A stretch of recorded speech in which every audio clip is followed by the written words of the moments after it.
Hello नमस्ते सम्पूर्णमा। आज म 2082 सालको चैत्र 11 गते बुधबार गोरखापत्रमा प्रकाशित लोकसेवा सामग्री लिएर उपस्थित भइसकेको छु। लागौं विषयवस्तुतर्फ।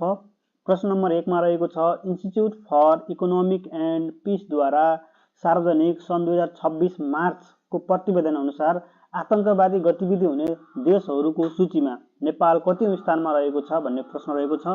यसको सही जवाब भनेको चाहिँ 89औं स्थानमा हो।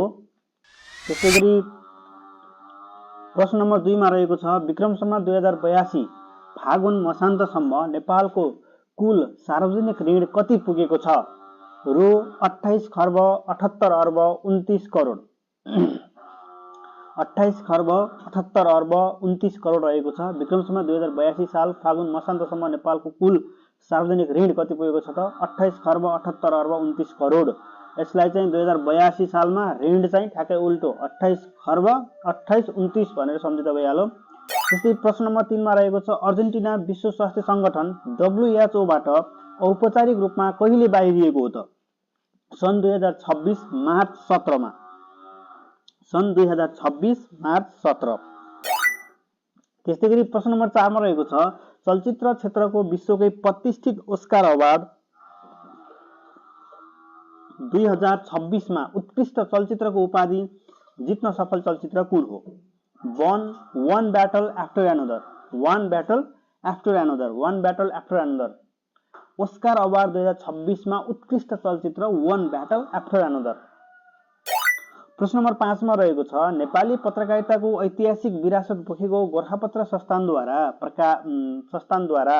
पत्रकारिता क्षेत्रको गुणस्तर तथा व्यावसायिकता अभिवृद्धिको उद्देश्य सहित गोरखापत्र एकाडेमी स्थापना गर्ने निर्णय कहिले भएको हो? 2082 साल मङ्सिरको 12 गते। त्यस्तैगरी प्रश्न नम्बर 6 मा रहेको छ, Vindhyavasini music life time achievement award 2082 बाट सम्मानित हुने कलाकार को हुन्?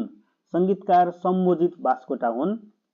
त्यस्तैगरी प्रश्न नम्बर 7 मा रहेको छ, विश्व जल तथा मौसम दिवस कहिले मनाइन्छ?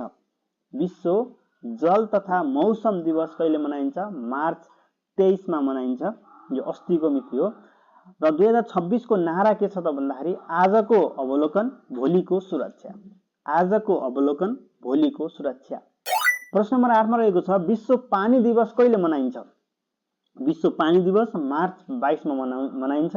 सन् 2026 को नारा हिम नदी संरक्षण भन्ने रहेको छ।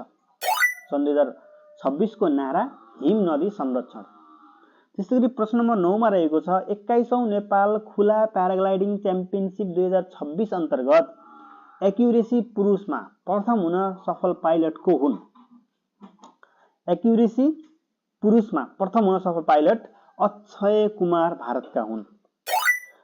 प्रश्न नम्बर 10 मा रहेको छ, विश्व खुशी सूचकाङ्क 2026 मा नेपाल कतिौं स्थानमा रहेको छ?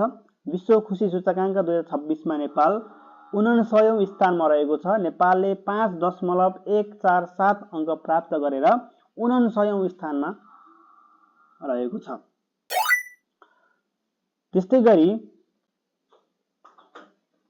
प्रश्न नम्बर 11, नई कपिल प्रज्ञा पुरस्कार 2082 बाट सम्मानित हुने स्रष्टा को हुन्?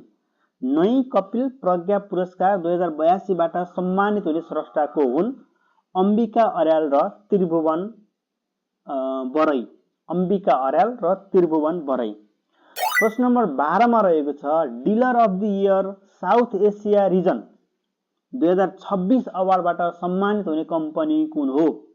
Dealer of the year South Asia region 2026 अवार्डबाट सम्मानित हुने कम्पनी